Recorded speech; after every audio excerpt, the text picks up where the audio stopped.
As you can imagine, I see a lot of manuscripts, and the good news is most of these mistakes are A, common, so if you're making them, you're not alone, and B, super easy to fix. So let's dive right in.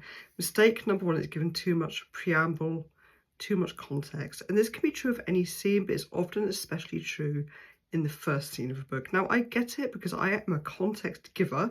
If you ask me a question, you better get a cup of tea and settle in, because I will give you my life history for answering it, because you need the context. And I think as writers, there's a tendency to do this because you don't want to lose the reader, which is obviously good.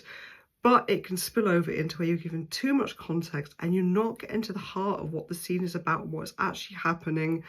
And that is what your reader cares about. So, quick example, they might go into this coffee shop that they remember going to as a kid.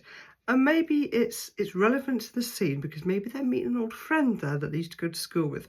So it's relevant that they have like these happy memories. But you can kind of summarize that in a sentence, like they walk in and maybe they just smell the familiar cinnamon from the cinnamon rolls, and it takes them right back to planning mischief at that very table. And then you've just given the context and the sense of memory, which can be really important for a character as well. But what a lot of authors will do will kind of go into every detail of not only what it looks like, but really detailed memories of it. And the waitress has been there since forever and all the conversations they had, and it can kind of spiral out and out and out like knitting a scarf that just keeps growing and growing and growing and growing until you have this really long rambling like Doctor Who scarf. Which I love Doctor Who, by the way, that was not an insult.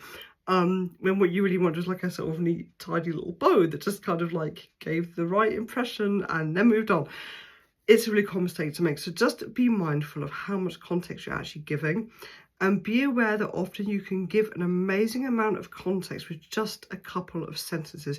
You often do not need the multiple sentences and paragraphs you think you need to get the point across.